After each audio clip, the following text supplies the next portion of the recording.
Thank you all so much for tuning in tonight in this episode of The Boss Babes. If this is your first time joining us, welcome. Tonight, what we are talking to is Dave Stugsmith. So what we're doing tonight is the same thing we do every week. We go behind the scenes with your favorite athletes to talk about their lives outside of the game and how they're giving back to their local communities. So, Brittany, I know we have a really big show tonight, our first of 2020, which we're so excited to share with you. Brittany, let's kick it off. Yeah, so we just want to welcome you guys all back from the holiday season. I know that we took a 2-week break, so welcome back and thank you for joining us.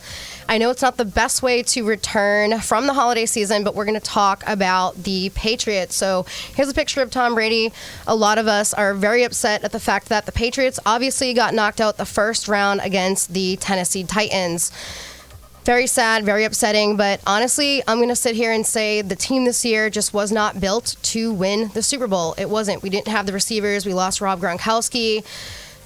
Our main receiver, for the most part, was Julian Edelman, and we all know he's a very productive, talented athlete, but going up against tall athletes, they were just knocking the ball out of his hand like it was nothing. Like, he literally looked like a college athlete getting toyed on by somebody in middle school. So we basically just weren't built this year to win the Super Bowl, and it was a nail-biter game, a nail-biter season. After 2 decades of dominance and the Patriots being very resilient, there's a lot of speculation going on right now about retiring, a new team, and what is Tom Brady doing? Is he going to be staying with the team or not? Emma, what do you think about Tom Brady? Do you think he's going to be staying with the Patriots? He's currently a free agent. Do you think he's going to be moving on to another team, which I really hope that does not happen, or do you think he might be retiring?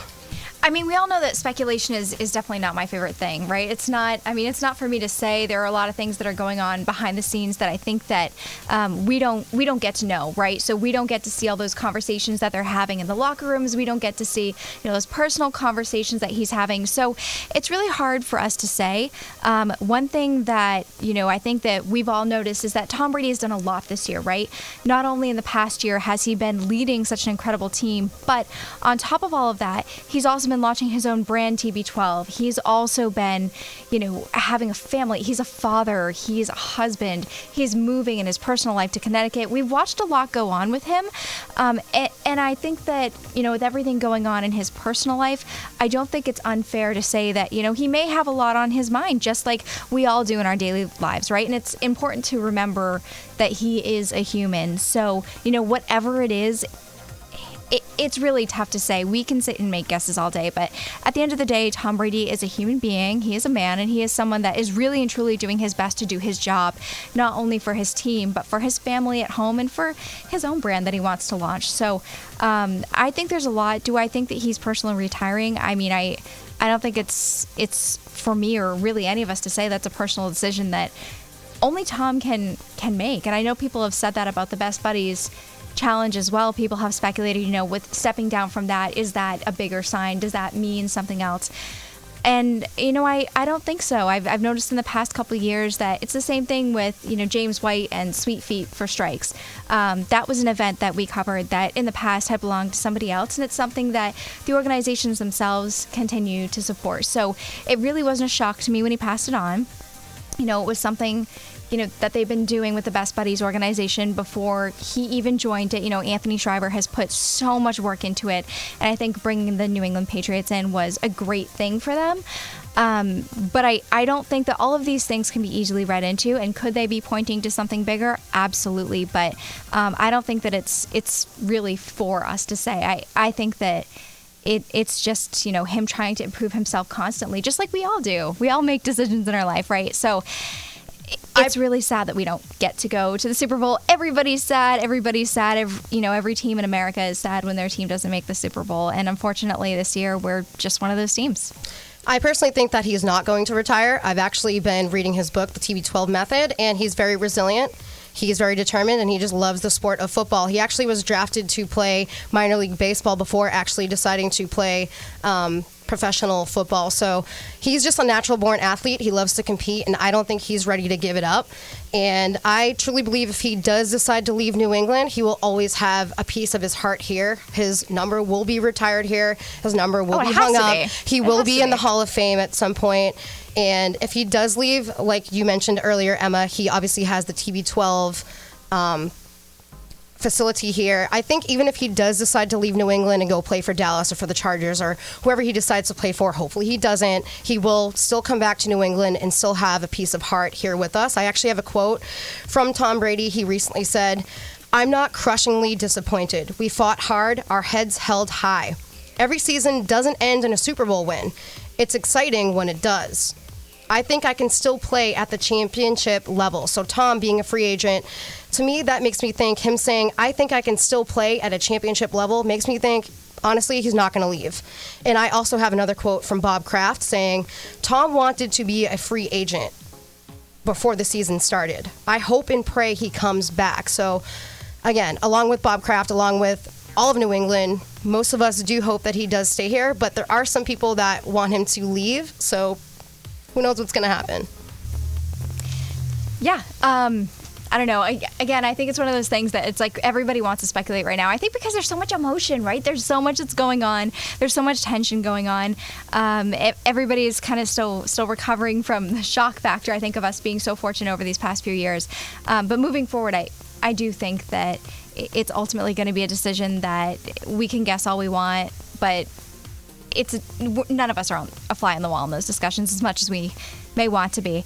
But, looking forward to 2020, as they would say, on to 2020. There's been a lot going on with regards to, celebrating and bringing in that new year and starting fresh, just like we know the Patriots are going to do. So I know that we have some pictures that you brought up tonight that we're going to share. And, my husband and I, as you guys know, we got married in September. We celebrated a very fun New Year's Eve. We had a fun little Roaring 20s party. He made me laugh just before I kissed him, so please excuse that awkward little kiss photo that we have going on. One of his specialties is making me laugh all the time. But we had a really fun, 20s themed New Year's Eve party. But Britt, I know you did some fun things as well. You got to catch up with pretty much everybody. Yeah. Excuse me, guys. Sorry, I just caught my throat right there. But I actually did a lot of fun stuff over the holiday break. One of the things was I actually got to hang out with Gordy Gronkowski, so we're going to pop up a photo right here of his brother Rob and Camille. They were actually at Times Square. She's so cute and everything she does. I love her. We love Camille, and we're hoping that she actually comes in studio with us sooner than later. But Camille and Rob, they actually celebrated right in downtown New York. I've actually never done that before. They were dancing, they were doing the YMCA, having a good time, stealing that New Year's Eve kiss. So spiking Steve Harvey's Lego. Yeah, let's talk about him spiking Steve Harvey's Lego. Do you guys think that was staged, or do you think that he genuinely just did that and Steve is just pissed off at him? Emma, what do you think? The look on Steve Harvey's face, I mean, it's irreplaceable, really. So if that was staged, then more power to him. I mean, he deserves an Emmy. He really does. He really does. He was so shocked, and it was hilarious. I mean, he was like, "Do you know how hard brown Legos are to get? Like, oh my goodness! Like, did you see that? I can't work with him anymore." Like, it was so it was hilarious. So if anything, I think that Lego should definitely be sending Steve Harvey a new bust, because I think that he deserves that. That was so cool. Like, it was awesome. But that is typical Gronk, right? Is to joke around and, goof off and do things like that. So whether it was staged or not, it was pretty funny. I just hope that they get him a new Lego. I think it would have been even more funny if they did a Steve Harvey piñata, because then you would have known that was staged. You can't have a Steve Harvey piñata and not think that Rob's not going to go out there and smash it. Come on. I don't know. I thought it was really cool to look at. I thought it was really neat. It was obviously very well done. They did a great job with it. But that was really interesting. I think it was a very entertaining New Year's Eve. I'll say that. It was very entertaining. And continuing with the holiday break, so I actually got to shoot really quickly with Megan Kang. She is a professional women's golfer. She's actually down in Florida right now training. But Megan Kang is super cool. She's going to be coming on our show very soon, actually, in the month of February. And switching over to Charles Rosa, there's a reason why we're talking about him, because he has a little bit to do with our special guest, which we're going to be introducing sooner than later. But Charles Rosa, as you guys know, he came on our show a few months ago, and he was in town for the holidays, so him and I actually went ice skating together with our friend Brittany and his brother. We're going to be kicking off shortly to Calvin Cater. So Calvin Cater is a local UFC fighter. Him and I actually went to high school together. And he recently had a fight in Moscow, Russia. He was the headlining fight. He ended up losing. However, he actually just announced that he's going to be fighting in Vegas at UFC 248 against Jeremy Stevens. So if you guys are UFC fans, he is going to be fighting next month. I'm super excited about that, so keep posted. And also, January 17th, Combat Zone in Manchester. If you guys are MMA fans, you guys should totally go to the Manchester MMA fights. Calvin is actually one of the co-owners of Combat Zone, so shout outs to them. I will actually be there, and that's actually where this interview that we're about to play of Calvin Kattar, I actually shot that with him about a month ago. So I want to roll this quick interview with him so you guys can learn a little bit more about the MMA life and a local fighter that kills it on and off the octagon.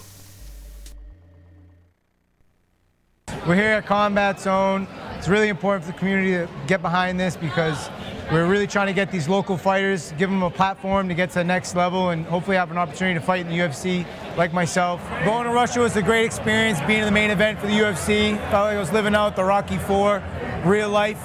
And as we know Rocky's story, you don't win them all, but I'm really excited about stepping back in there, putting it on the line, being a representation for the area, for mixed martial arts, and I just can't wait to go back and get my hand raised. Would have beat him in 5. I'll have another opportunity, and I'm going to walk him down like the Terminator. I can't wait. We're here tonight with Calvin Kattar, UFC fighter. He's actually a local from the Boston area. Grew up in Methuen, Massachusetts. Now, Calvin, you just came back from Russia. We're going to get into that in a second. But how was it transitioning and growing up in Methuen, Massachusetts, being a wrestler in Methuen and jumping into the UFC? Wasn't too bad of a transition. I felt like everybody I lost to in wrestling, if I could have just punched them in the face, I would have won. So it's a great transition for me to go right into mixed martial arts and then eventually the UFC. How was your experience growing up in Methuen, Massachusetts? I know you're a lot of great friends with some of the people from high school. What was the experience like, Christmas living in Methuen and also going to high school and being a hometown grown boy? Yeah, small town. It was fun. We, always getting into trouble, but you're familiar. We went to high school together. Yes, we went to high school together. So it was fun. And how was it having Coach James as your coach? Did he push you into wanting to be in the UFC? Yeah, subliminally. He didn't know it, but he's an animal, man. Just a great coach to have at a pivotal point in your, growing up in high school where you're real pliable to go left or right. He put us on the right path, and I was fortunate to have great coaches all my career. I'm more of a stand-up guy, but it's a lot of work to be prepared to defend jiu-jitsu guys, wrestlers, and all the different things that they like to do. I really only mostly show more of my stand-up, but I'm prepared everywhere, and it's a lot of hard work in order to make sure that, that you don't have too big of weaknesses stepping in there, because if you do, they'll expose it. All right. So the main reason why we just talked about Charles Rosa and Calvin Kattar, obviously MMA fighters, our special guest, Doug Smith, is basically an MMA fighter on skates, right, Emma? I mean, pretty much. And you told us off camera that your father was a fighter as well. He was an amateur boxer, and I think from a young age I kind of enjoyed that sport. That's a tough segue to come into off of those animals that you just interviewed. Those guys are the real deal. But yeah, I enjoyed that sport when I was a kid growing up. I enjoyed boxing as an amateur, and obviously today UFC is huge and very successful. And you told us that credit should be going to your mother, who was the one that kind of snuck you into it, even when your father, She did. My father, who was an amateur boxer, like I said, he didn't want me to box. He just thought it was dangerous. And I wanted to at least try it. And my mother actually took me to my first amateur fight behind his back. She drove me. I was too young to drive. So that was pretty cool. But she could see that you were passionate about it, and obviously it led to an incredible career for you as an enforcer on the ice. Can you talk more to us about that journey, about how you wound up getting there from that first game that you went to? The whole hockey thing was almost by accident. And I didn't really play hockey as a kid growing up. I didn't play high school or juniors or college. In fact, I really didn't start skating until I was about 19 years old. And that was just on a pond in my hometown of Hanover. And hanging out with my good friends like Adam Fratazio, who actually wrote the book. He was the one that kind of persuaded me into learning to skate with the guys, just to hang out. And once I did that a few times, it really started to snowball in the fighting aspect, because he always felt like if you're balance is good enough and you know how to fight already, you might be able to go somewhere with this. And we never imagined it would go as far as it did, obviously. But that's incredible that, I mean, now looking back today, we have, a book, we have a movie. That's a really huge deal. How has that been for you, coming from, a small town in Hanover to now having all of this having blossomed? You know what? I still don't even sometimes think it's real. It happened so long ago, number one.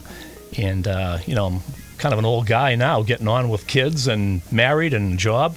So it's almost like it's been reborn. And, I absorb the attention. I love it. I try to run with it. Everyone should have 15 minutes of fame, so to speak.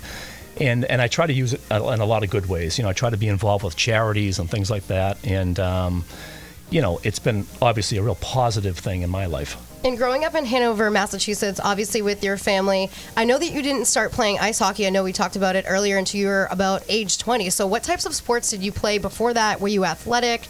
Did you play any other sport when you were younger? I really was just amateur boxing, and I don't know if this is a sport. But doing it behind your mom's back, of course. A lot of wiffle ball. Is that a sport? I mean, it could be. Did you used to play silly bat when you would put on your head and spin around? Right. But, just, through high school, I just kind of keyed on the amateur boxing, and I thought that was something that I might, take to a higher level at some point. But it just didn't evolve. And then the hockey, like I said, fell in my lap, and I ran with it.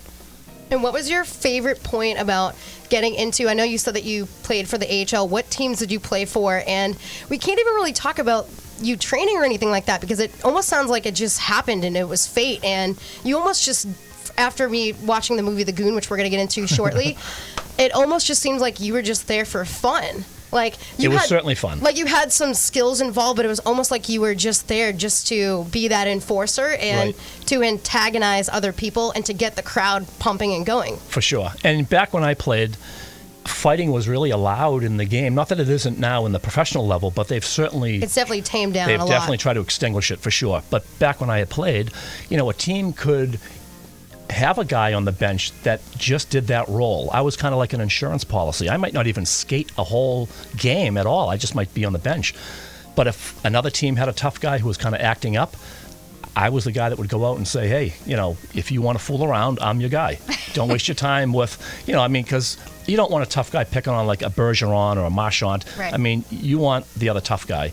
And, two alpha males, that's the way it goes. You want to see like Ovechkin versus Sean Thornton or something like that. Exactly. You don't want to see Sidney Crosby and Patrice Bergeron fighting each other, because that's not a good fight at all. Right. So, my job was strictly for, protecting my teammates. Of course, like you said, entertaining the crowd. They loved it. No one goes for a drink or a popcorn when a fight breaks out. They all stand up and watch it, and they love it.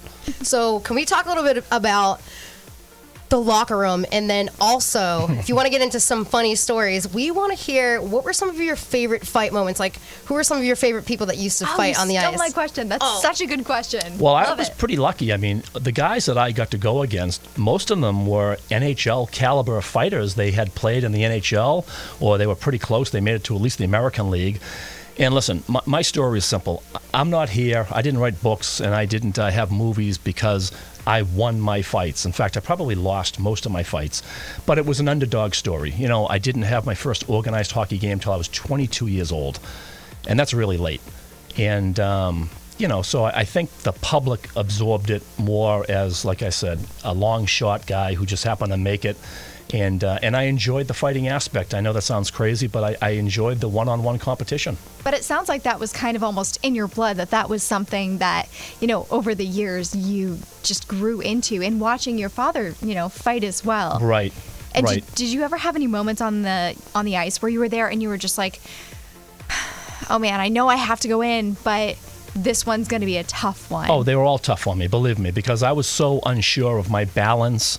And again, I'm playing against guys that they've been fighting for years.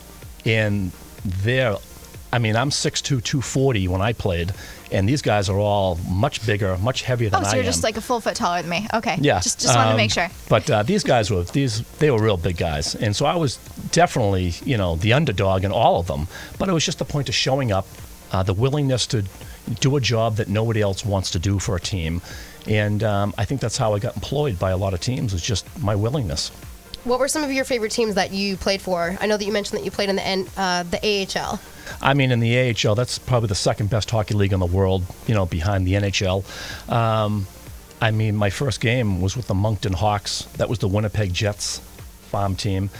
I mean, I had one notorious fight, which makes the cover of my book, with that black guy, and I got killed. But it didn't matter. It was glory to make it to that level from being on a pond just a few years earlier. Speaking of these black eyes, how many black eyes did you used to get? And did you ever lose any teeth? I know there's some ice hockey players that never get their teeth fixed, never get their black eyes completely fixed. Like they just have that bone bruise under there, and it looks like they got cheek fillers. Right. Have you ever lost any teeth? I've lost a couple of teeth. Do you have any fake teeth, Doug? Yeah, I have a couple, but they're not actually from fighting. They're from errant sticks being swung around, jostling for the puck in the corner, and whatever. So really not from fighting. And believe it or not, I haven't really gotten hurt that bad in fighting. I've never been knocked out. I've taken a lot of punches, but I mean that's part of the game. And you forget that you're actually fighting with bare hands. There's no gloves. There's no protection. So you're really absorbing a fist. And, of course, it's going to mock you no matter what. Now, we have a couple questions that have been coming in. And thank you guys all so much for watching. We appreciate every single one of you. So thank you so much. Jason Davis was talking about your fight with Bob McGill. Can you tell us what was going through your mind in those moments when you were fighting with Bob? I don't think I fought Bob McGill. I hate to ruin that question. I don't think I fought Bob McGill. Well, I was looking at it and I was like, you know what? Maybe I missed something. That's okay. I don't know if I fought Bob McGill because he actually played in the NHL, I believe, for Toronto, and I did not play in the NHL. Gotcha. Okay, so sorry, guys. There was no Bob McGill fight. Right. But a couple of people have brought up that you are a better golfer.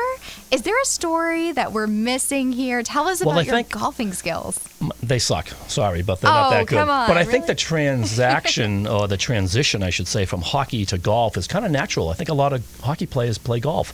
And I think the swing is similar. It's not identical, but, swinging a club is comparable to a slap shot, say. I was going to say, for me, when I was actually playing with Megan Kang, she was trying to teach me how to swing, and I did terrible, guys. I literally kept on picking up the club like a hockey stick, like keeping my hands far apart. She was like, no, they have to be up close. And then I was picking it up like a baseball bat because I used to play softball. So I don't know how you guys transitioned that easily, because for me, it was horrific. I kept on grabbing it like a hockey stick. Yeah, there's a lot going on with golf that I've learned, late in life. But, speaking of Megan, I mean, I've met her before. I go to the Harmon Golf Club in Rockland. My buddy Greg Simeone. We love Greg. Woo! Greg's a great guy. And Jay Durfee, who used to work there, was with a PJ teaching professional there. And those two guys helped me out. And Megan's dad is an instructor there. Lee is his name, and he's a fantastic guy. He's helped me out tremendously.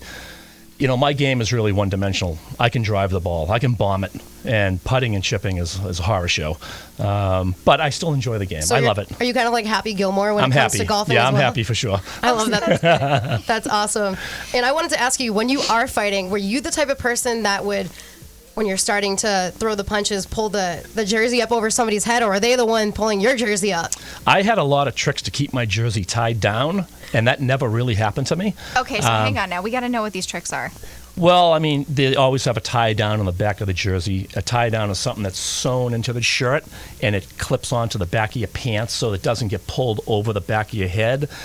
But I would also tie a string around the front of my jersey too, so it wouldn't get pulled up over my face. So you purposely did that so no one would pull your jersey up. Right. That's a really cool trick. It is, and I had a hard enough time with my opponent. I didn't need any distractions with the jersey in my face or whatnot.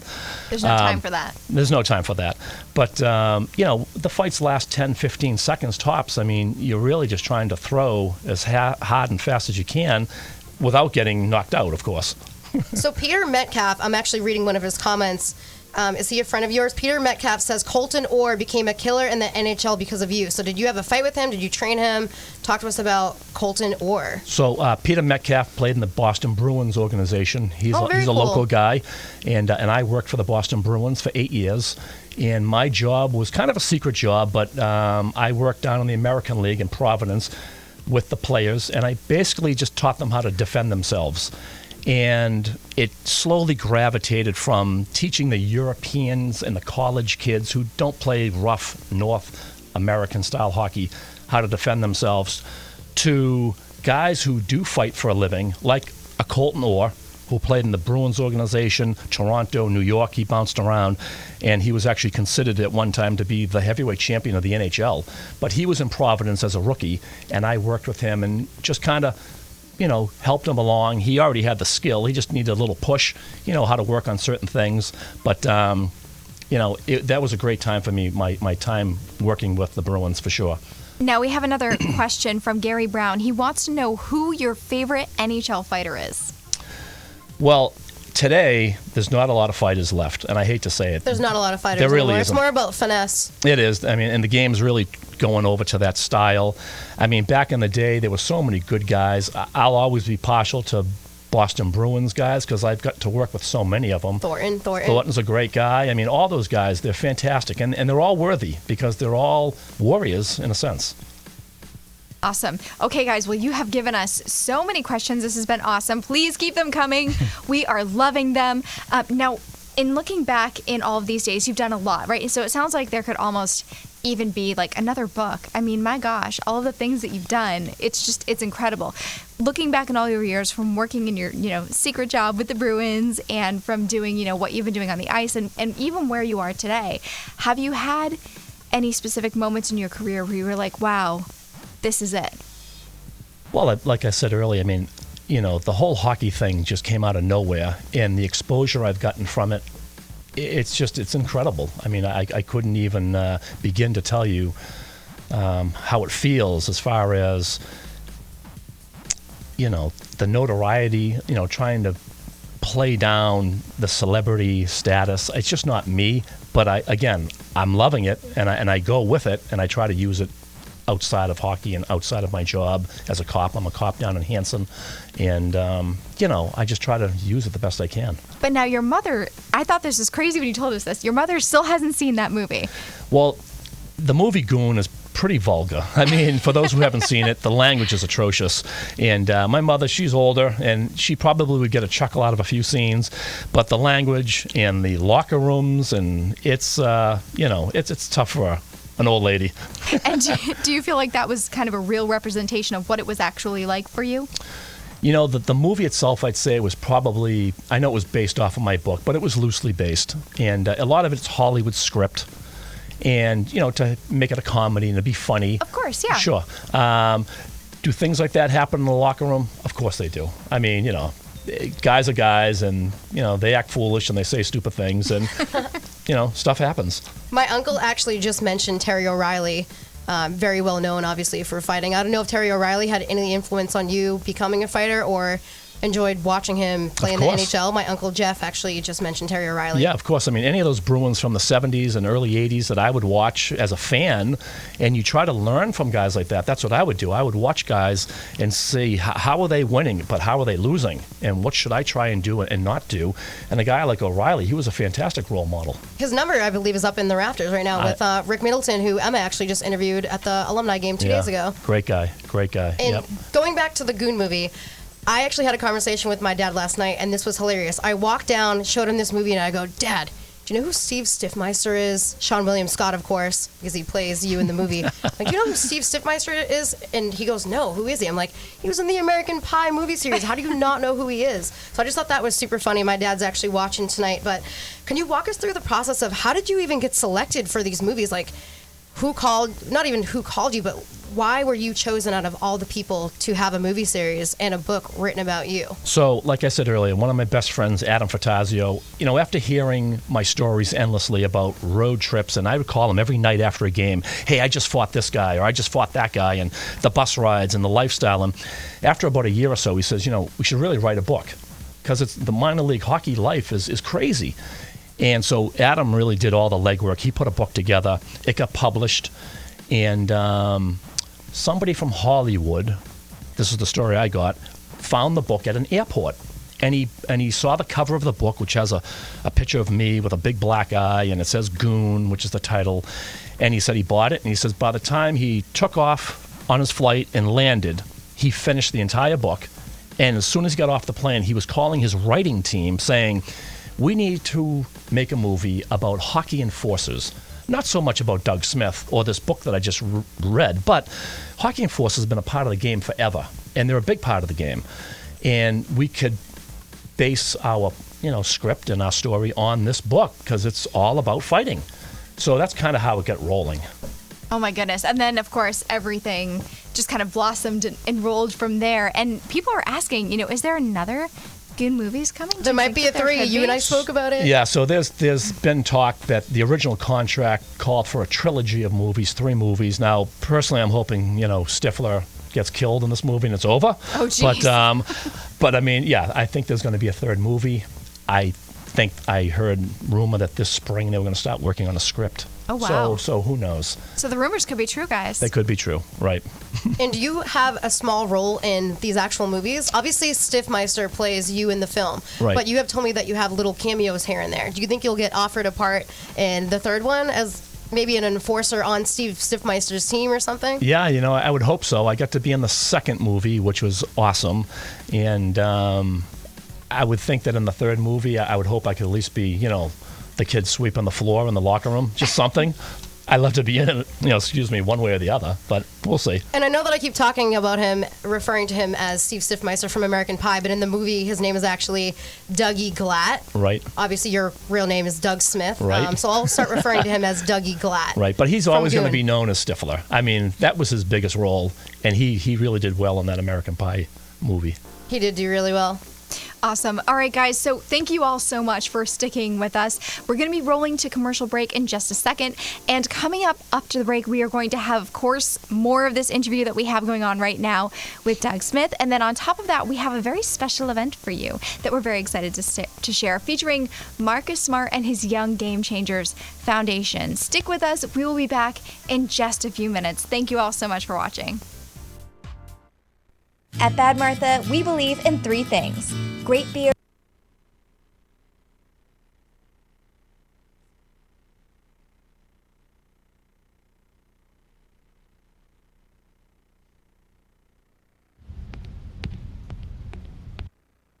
At Bad Martha, we believe in 3 things: great beer, getting bad, and doing good.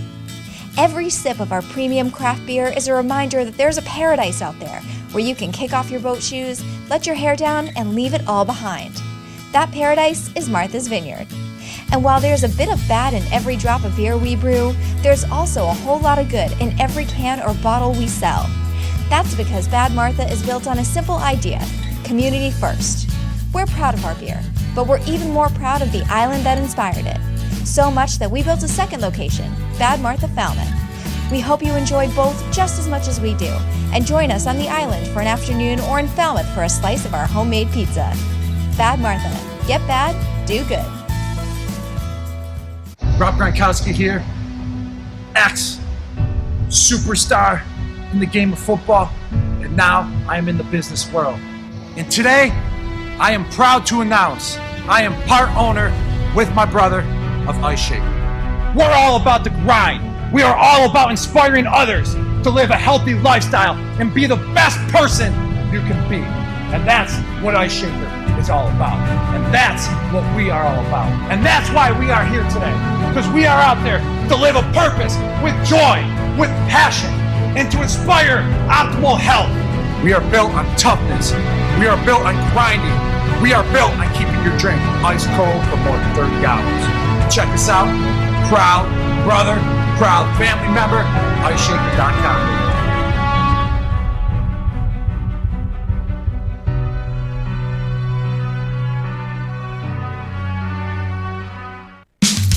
You can achieve a lot using your imagination. I mean, I don't like to brag, but... Wait, who's that? And why is she all over these achievement awards? But with STEM, the sky's the limit. Shaboom! Use STEM to envision... Okay, I'm seeing it. Yeah! Invent... Got any ideas? I've got a few, actually. And create a better world. Told you she's super smart. If she can STEM, so can you. Find out more at SheCanSTEM. Herd Restaurant, conveniently located here in Metro Square, features locally sourced, delicious meals created by a multi-talented chef. Hurt satisfies even the most discerning palate. We love to welcome you to come to Hurt so you may eat, drink, and spend time together. Watch for specials on our Facebook, Instagram, and Twitter feeds at Hurt on Main, and come visit soon.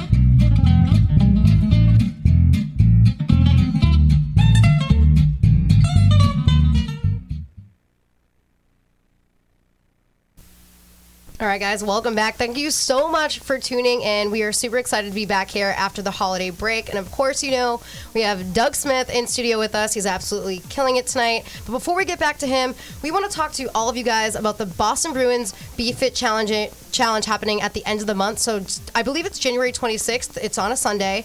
And you guys can actually go sign up and essentially run at Boston Garden to raise money for first responders. Emma and I will actually be there filming and taping, and I'm going to be doing the challenge. I don't know if Emma's going to be doing the challenge, but I definitely will be doing it. TBD. As we all know, or most of you know, I'm not the most athletically inclined person. I'm a little bit clumsy.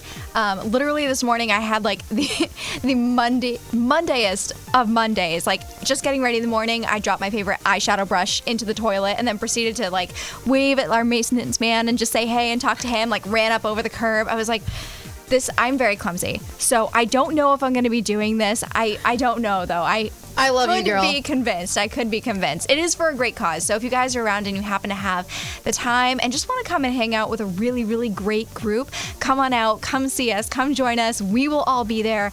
My clumsy butt will be there too. And speaking of the TD Garden, a team that actually plays at the TD Garden, the Boston Celtics, Emma and I went to a recent event. Where did we go, Emma? So we went to an event for Marcus Smart. I don't know if you guys have heard of the Young Game Changers Foundation, but it was a pretty amazing event, and it was held not far from the Garden at Kings, so right in Back Bay. It was such an incredible night, and they had so many players there, and that's the thing that we try to, talk about on this show, right, is to bring to the focus what all of these athletes are doing outside of the game. There's so much work that they're doing to give back to our local communities, and this is just another example. So we're going to go ahead and roll that tape. I hope you guys enjoy it just as much as we did being there. So Marcus Smart, I know that you started the Young Game Changer Foundation. Why is that so important to you, and what does that mean to be a game changer for the city of Boston? I started about 4 years ago. It was to help find a cure for cancer and help mentor kids and the families that are going through, trying to find a cure, trying to get to the right hospital. I lost my brother to cancer when I was young. I lost my mom a year ago. 7 months later after my mom passed, I lost my aunt to cancer. So cancer's really been affecting me, and what it means to be a young game changer. No matter the circumstances, no matter the situation you're in, always find a way to better yourself and help better others.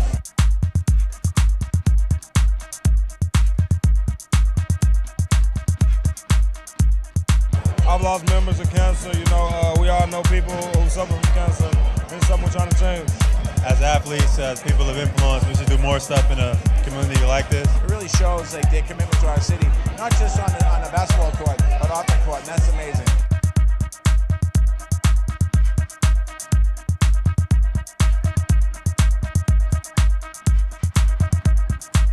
Youth is our future. These are our next presidents, our next mayors and politicians and things like that. So, making sure that they're on the right path and got the right guidance is something that's important.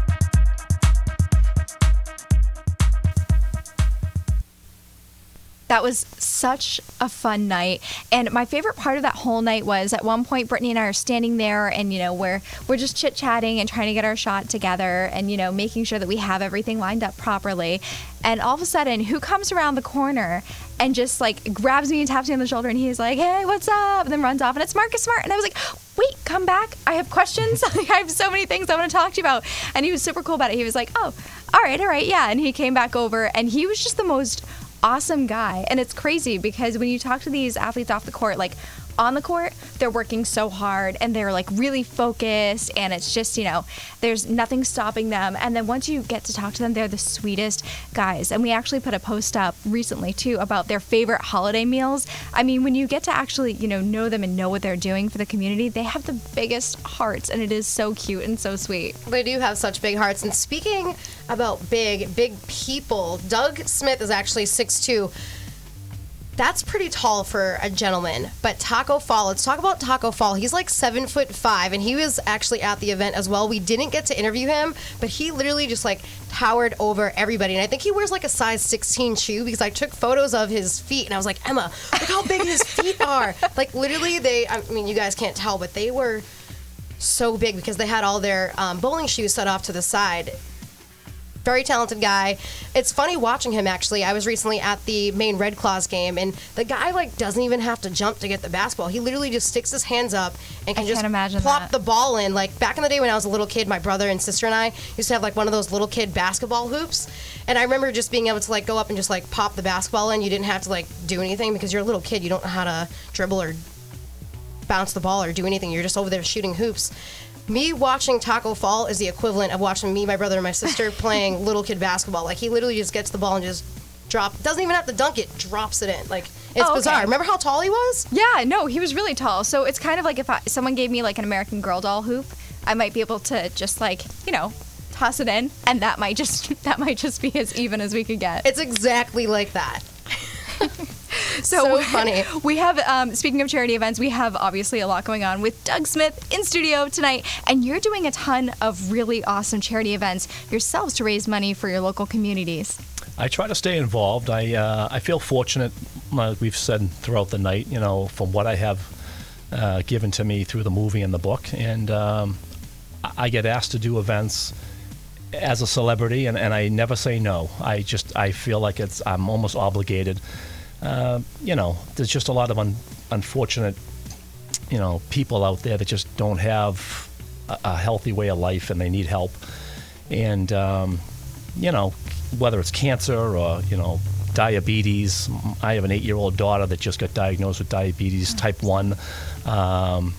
This Saturday I'm going to do an event, Skate for the 22. Skate for the 22 is a foundation for military people that come home from service, and they need help, whether it's mental or maybe suicide prevention. It's a serious foundation, and I'm going to be at that event Saturday night it's in Springfield, Mass. But again, I just feel like I have to give a little bit back if I'm asked, And I believe we actually did an interview with the gentleman from Skate from the 22 a while ago, so that'll be something that we talk a little bit more about off air. But in speaking further, I'm sure that in your line of work now as a police officer, you see a lot of unfortunate situations that people are really struggling through. Can we talk about how your life has changed now, so that now you're really focused on a lot of these situations and trying to help as much as you can on a daily basis? Yeah, I mean, as a cop, you do see a lot. You go into people's homes and you see what the public doesn't get to see. And again, all police officers are the same. There might be a couple of bad apples in the batch that you see on TV, but the majority of cops, like firemen, we're there to help people. And we're there, whether it's just to listen to someone's story and give them a helping hand in that way, or if it takes a fundraiser. A lot of communities pull together for a lot of people, and I know that my department in Hanson, I mean, there wouldn't be one person that wouldn't say, no to anybody. Well, Emma and I we found you or met you at the Hold the Line event. We Correct. Actually recently, Emma created the whole holiday special a few weeks back before we kicked it off to Christmas. We had Nick Taziopoulos in studio. We talked a little bit about you, Militia Ice Hockey, and the Hold the Line Foundation. What was your experience like skating for that team and being a part of the Hold the Line Foundation? And do you plan on skating with them in the near future? Yeah, I mean, that's an incredible organization too, and they do a lot of good, and I was honored to be asked to play on that. And yes, of course, I hope I get invited back for any others, because they're all worthy. I mean, there's always a foundation or a group that's trying to help somebody else. And again, if I can be involved, absolutely, I want to be in. Now, you've had, several career changes that we've seen, right, over your career. What made you stop and say, I think that I want to be a police officer? What led to that decision? As a kid growing up, I used to go to a gym in Hanover. It was called the Hanover Police Boys Club. Small little gym, but it was run by the Hanover Police. And I just grew up around cops. And you get to know a cop out of uniform. You get to see what they're all about. And I just always wanted to be a cop from then. I had an uncle that was a cop in Quincy, as a matter of fact. He was a motorcycle cop. And I just thought that was the coolest thing, to see a cop on a motorcycle. And I was lucky enough to become a cop on a motorcycle. So I've lived that dream, too. I'm just going to say, I think my favorites are the cops and the horses. Come on, the Clydesdales, like, sure. That's so cool. Absolutely. When you see those all lined Absolutely. up in Boston Garden, it's like the most magical thing in the world. You're Right. like, oh Right. my gosh, they're the horses. For sure. Do you have any advice for little kids that are looking to become a police officer or an ice hockey player? What advice, if there was a little kid in front of you or watching right now, what would you tell them if they said, hey, you know what, Doug? I love that you're in a book and a movie. I want to be an NHL player. I want to be a policeman. What would you tell them? Well, I mean, it's cliche, but it's hard work. I mean, that's really all it is. I mean, I had no right being a pro hockey player.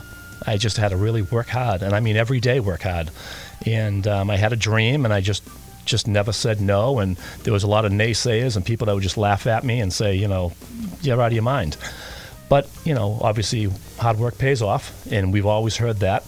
And that's no different than a career or profession. If someone wants to be a nurse or a doctor, I mean, you put your nose to the grindstone and just try to make it, you know, the best way you can. Absolutely. Now, going through all of that and kind of looking at your future, can you tell us what you think is next for you down the line? Maybe like 5 years, 10 years. Do you have, you know, a goal or a plan in mind of what we can expect to see? You know, in my personal life, I'm a father. I have 2 daughters, Vanessa and Victoria. They're 9 and 11 years old, with my beautiful wife, Sharon. And, I mean, being a father right now is my main objective. The movie stuff is awesome. And the charity stuff is fantastic, and I certainly want to keep doing that the best I can. But I think being a dad is really what I'm embracing right now. Right now we have Jason Davis. I don't know if he's a friend of yours, but he said, I'm a big fan of Doug, and I'm a veteran with PTSD. Thanks to him, his book, and charity work, I wouldn't be playing hockey now and giving back to the community. So apparently... thank you, Jason. Thank you so much, Jason, and thank you to everybody that's tuning in. Guys, we are looking at your comments. We are looking at your questions. And Doug, how does that make you feel that your life is impacting so many people out there? And that goes to show you that you should be getting involved with more movies, more books. Tell Hollywood inspiring that. others. Well, like I said, I mean, you know, Jason gets some relief from his life and the pressures that have been bestowed on him through military or whatnot. I mean, yeah, you know, like I said, we're all human. And I mean, you don't want to see anybody suffer and hurt in life. And if there's something you can do for somebody, you just try to do it. And it's as simple as that. And for me, again, like I said, you know, playing this hockey game Saturday night, if that's part of the deal, that's part of the deal. You know, maybe I meet a guy like that and he says something like that to me, that's great. Give the guy a shake and a handshake and you say, hey, you know, good luck and I hope you make it. So how often do you find yourself back on the ice? I try to get out there pretty often. I'm involved with a lot of the Bruins Foundation stuff. I try to get out with a lot of their events, whether it's with them or against them, you know, because like I said, I think it all matters. But whether it's golf or hockey or just even, you know, I've been to other fundraisers where there was no sports at all. It's just, you know, at a hall somewhere where someone's just trying to raise money for somebody. And I just think it all counts. I love that. The Bruins alumni are actually playing a game. I believe it's January 25th, if I remember correctly. So, and it's right in Newburyport. So if you wanted to come down, I think my dad's going to go too. We might just go and hang out. Emma and I love to cover a lot of their games and events, but I think for this next one, I just kind of want to like go have a beer, sit down and hang out and watch this one. So if you want to come hang out with me I appreciate and it. my family, and if you want to bring Jake along, maybe we can go and hang out at that game. But it's, I believe, if I remember correctly, it's written on my calendar, January 25th in Newburyport. And obviously they're going to be raising money for some type of foundation. If you guys aren't familiar with the Boston Bruins alumni team, Emma and I do a ton of work with them. We love them. Frank Simonetti is amazing. Bob Sweeney. We cover a lot of their games and events. And the Boston Bruins alumni team, every time they skate, they raise money for a different cause. The most recent one, they were actually raising money for the fallen heroes, which that money goes directly to families that are affected by a lost loved one in the line of duty.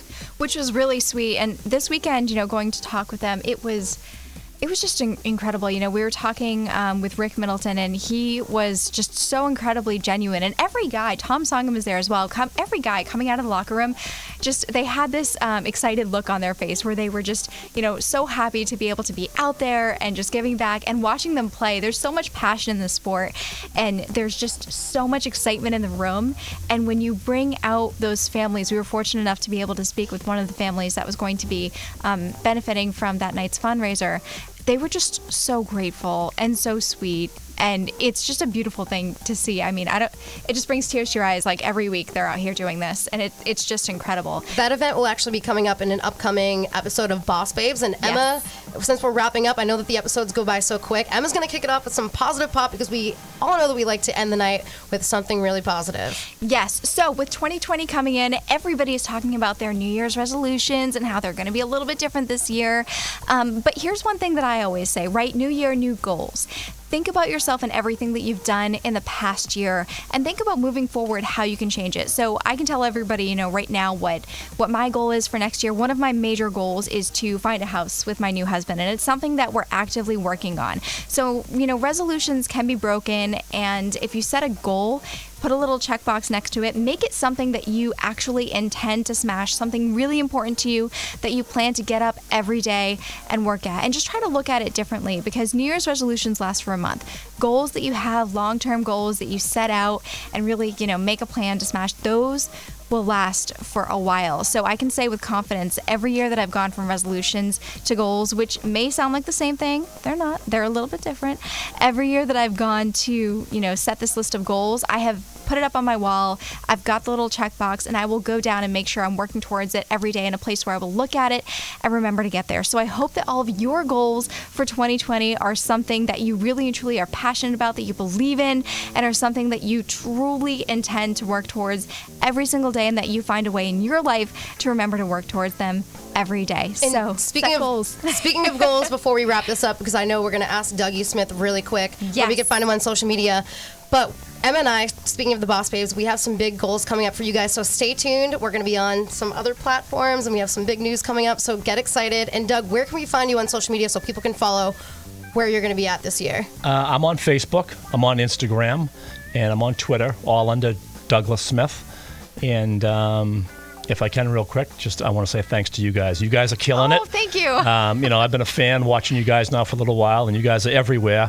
And I hope you guys have continued success. And Thank you, if I could just say hi to my family real quick. My wife, my two girls. Hi. Yep, Victoria and Vanessa, they stayed up late to watch Daddy. Vanessa's watching. Thank She you is. for your comments. And Vanessa had her first basketball game tonight. She's never played basketball before. She had her first game. She did great. She killed it. Great job, Vanessa. And real quick, if I could say hello to Bo and Georgia Chapman from my town, and just say my thoughts and prayers are with your family. And again, thanks to you guys. I appreciate being on tonight. Oh, of course. Thank you for Doug. coming. And thank you all for watching out there. We will see you all coming up in just 2 short weeks. Stay tuned.